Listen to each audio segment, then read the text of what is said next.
हादसे पर railway board ने प्रेस कॉन्फ्रेंस की है। रेलवे बोर्ड की तरफ से कहा गया है कि हादसे का शिकार सिर्फ कोरोमंडल हुई। दूसरी ट्रेन से टकराई कोरोमंडल एक्सप्रेस। लूप पाइप पर रोकी गई मालगाड़ी। दोनों ट्रेनों के लिए ग्रीन सिग्नल था। शालीमार एक्सप्रेस के लिए ग्रीन सिग्नल थे।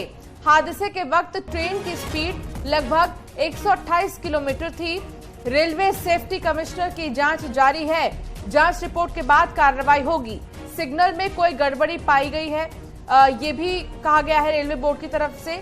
ओडिशा के बालासोर हादसे के बाद आज रेलवे बोर्ड की ओर से प्रेस कॉन्फ्रेंस की गई और रेलवे बोर्ड के अधिकारियों ने बताया कि इस हादसे के बाद हमारी पहली प्राथमिकता घायलों को तुरंत इलाज मुहैया कराना था।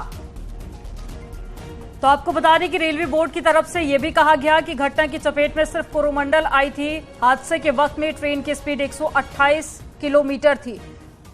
और आपको बता दें कि स्टेशन पर ड्राइवर को ग्रीन सिग्नल मिला था। बाकी की दोनों गाड़ियां अपनी स्पीड से ही चल रही थी। प्रारंभिक जांच में लग रहा है कि सिग्नल में गड़बड़ी हुई है, जिसकी उच्च स्तरीय जांच की जाएगी और जांच के बाद ही हादसे के मुख्य कारण पता चल सकेंगे। तो देखिए, प्रधानमंत्री नरेंद्र मोदी भी कल जब पहुंचे तो उन्होंने पहुंचा कि पूरे मामले को लेकर गंभीरता से जांच की जा रही है। जो भी दोषी होगा उसको बख्शा नहीं जाएगा।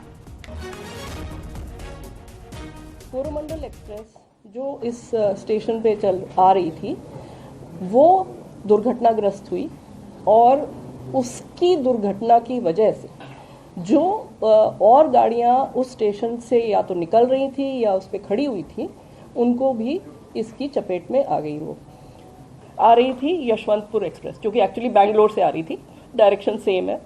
बैंगलोर से आ रही थी, हावड़ा जा रही थी। ये गाड़ी कुछ सेकंड पहले आ रही थी कोरोमंडल से। ये जा रही थी बैंगलोर से हावड़ा की तरफ और उल्टे डायरेक्शन में हावड़ा से चली हुई, मतलब शालीमार से चली थी। एक्चुअली कलकत्ता का एक स्टेशन है शालीमार, वहां से चली थी। शालीमार से चली हुई ये गाड़ी कोरोमंडल ये चेन्नई जाने के लिए आ रही थी। इसके लिए भी मेन लाइन सेट थी, दूसरे डायरेक्शन की थी, जिसको हम लोग अप मेन लाइन कहते हैं। उस लाइन का डायरेक्शन सेट था, रूट सेट था, हर तरह से सिग्नल सेट थे और सिग्नल ग्रीन थे। ग्रीन सिग्नल का मतलब है ड्राइवर को सिग्नल का इंडिकेशन अगर ग्रीन मिल रहा है, इसका मतलब है उसका आगे का पाथ एकदम क्लियर है और वो सीधा अपनी पूरी स्पीड, जो भी उसको परमिटेड मैक्सिमम स्पीड है, उस पर वो अपनी गाड़ी को चला के ले जा सकता है। तो वो लगभग यहाँ पे इस सेक्शन पे इस गाड़ी के लिए 130 किलोमीटर की परमिटेड स्पीड है। वो 128 किलोमीटर पर आवर पे था, जो कि हम लोगों ने लोको के रिकॉर्ड से भी कंफर्म किया है। वो 128 किलोमीटर पर आवर की स्पीड पे था कोरोमंडल वाला। ओवर स्पीडिंग की कोई बात नहीं थी। सिग्नल एकदम जो उसको दिख रहा था ग्रीन था और उसको सीधा जाना था।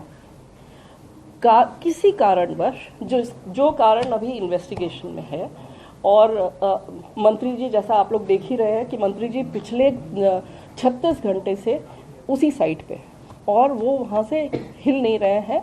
वहाँ उन्होंने अभी जानकारी दी है कि प्रिलिमिनरी फाइंडिंग से ऐसा लगता है कि सिग्नलिंग में कोई परेशानी पाई गई, लेकिन वो भी प्रिलिमिनरी जानकारी है। हमारे जो कमिश्नर ऑफ रेलवे सेफ्टी हैं उनकी जांच चल रही है। और बात करेंगे लखनऊ की। लखनऊ में दिन दहाड़े महिला की चेन लूट ली गई। वारदात को बाइक सवार 2 बदमाशों ने अंजाम दिया। चेन लूट की पूरी वारदात सीसीटीवी कैमरे में कैद हो गई। वीडियो सोशल मीडिया पर वायरल हो रहा है और वारदात गोमती नगर विस्तार इलाके की है, जहां पर शुक्रवार शाम को बाइक सवारों ने वारदात को अंजाम दिया। पुलिस ने केस दर्ज कर लिया है और पूरे मामले को लेकर जांच की जा रही है। तो सीसीटीवी फुटेज आपको दिखा रहे हैं, इसी आधार पर पुलिस जांच पड़ताल में जुटी हुई है। हालांकि ये पहला मामला नहीं है, इस तरह के पहले भी कई मामले आ चुके हैं जब दिन दहाड़े चेन स्नैचिंग की गई है।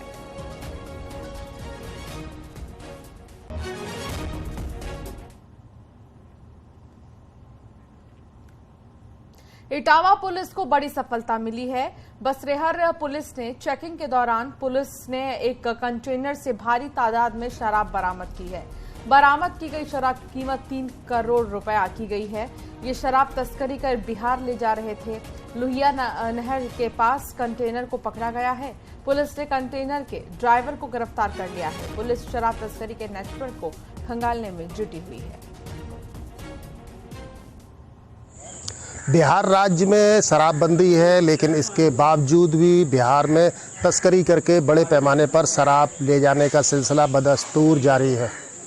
इटावा की बसरेहर पुलिस ने करीब 3 करोड़ से अधिक की शराब को बरामद किया है। इंपीरियल ब्रू नाम ब्रांड की यह शराब है, जिसके बारे में ऐसा कहा जा रहा है कि यह शराब राजस्थान से बिहार लेकर के जाई जा रही थी।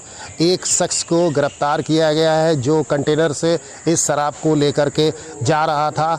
इटावा की पुलिस करीब 1 दर्जन दफ़ा इस तरीके से शराब तस्करी से जुड़े हुए लोगों को गिरफ्तार कर चुकी है, शराब बरामद कर चुकी है। जिस तरीके की तस्वीर यहाँ देखी जा रही है कि शराब की बोतल है, एक अद्दा है, पौआ है, तो इस तरीके से यह शराब यहाँ से लेकर के जाई जा रही है, जिसको बसरेहर पुलिस ने बरामद किया है। जिस शख्स को पकड़ा है उसके ज़रिए तमाम जानकारियाँ सामने आई हैं। अब ऐसा माना जा रहा है कि जो जानकारी पकड़े गए शख्स की तरफ से दी गई है। और चमोली से एक बड़ी खबर मिल रही है। पंडित धीरेन्द्र शास्त्री बद्रीनाथ धाम पहुंचे हैं। धीरेन्द्र शास्त्री का मंदिर समिति के पदाधिकारियों ने स्वागत किया और पुलिस की कड़ी सुरक्षा के बीच में धीरेन्द्र शास्त्री बद्रीनाथ पहुंचे हैं, जहां पर धीरेन्द्र शास्त्री बद्री विशाल के दर्शन करने के लिए भी पहुंचे। ये तस्वीरें आपको दिखा रहे हैं, एक्सक्लूसिव तस्वीरें हैं बद्रीनाथ धाम की, जहां पर धीरेन्द्र शास्त्री दर्शन करने के लिए पहुंचे। सुरक्षा के कड़े इंतजाम किए गए। जो श्रद्धालु वहां पर पहुंचे थे वो भी धीरेन्द्र शास्त्री से मुलाकात करते हुए यहां पर नजर आए। तो देखिए ये तस्वीरें, जहां तमाम पदाधिकारियों ने धीरेन्द्र शास्त्री का स्वागत किया। दर्शन करके जब वापस लौटे तो तमाम श्रद्धालुओं ने उनसे मुलाकात भी की। बागेश्वर बाबा धीरेन्द्र शास्त्री बद्रीनाथ धाम पहुंचे और उन्होंने वहां पर दर्शन पूजन भी किए। खबरों में आगे बढ़ेंगे, बात करेंगे रायबरेली की, जहां गंगा नदी में नहाने आए 2 लड़के डूब गए हैं। मौके पर पहुंची पुलिस स्थानीय गोताखोरों की मदद से युवकों की तलाश में जुटी है। मामला सरेनी थाना इलाके के एक गांव का है, जहां 2 लड़के नहाते समय गहरे पानी में डूब गए। मौके पर पुलिस कर्मी के साथ गोताखोर भी पहुंचे और यहां पर तलाश शुरू कर दी गई है। फिलहाल एसडीआरएफ दोनों की तलाश में जुटी है। सर क्या घटना हुई? आज वो गंगासो घाट पर स्नान करने के लिए थाना गुरबकसगंज के सहजौरा गांव और गुरबकसगंज के बच्चे 2 आए थे स्नान करने के लिए, जिनका नाम सुमित और प्रियांशु था। वो नहाते समय गहरे पानी में चले गए, जिससे डूब गए हैं।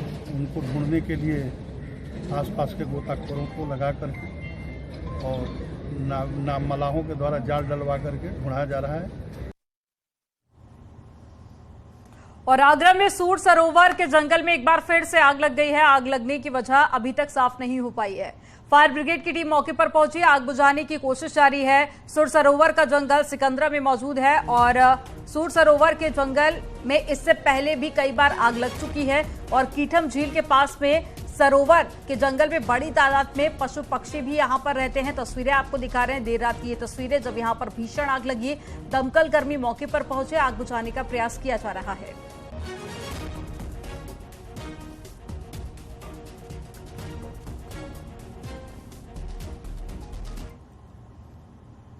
बुलंदशहर में गंगा स्नान के दौरान पुलिस की गुंडागर्दी का भी वीडियो सामने आया है। तमाम जानकारी आपको साझा करेंगे इस पर, एक छोटे से ब्रेक के लिए, लेकिन इस बीच रुकना होगा। आप देखते रहिए न्यूज़ 18।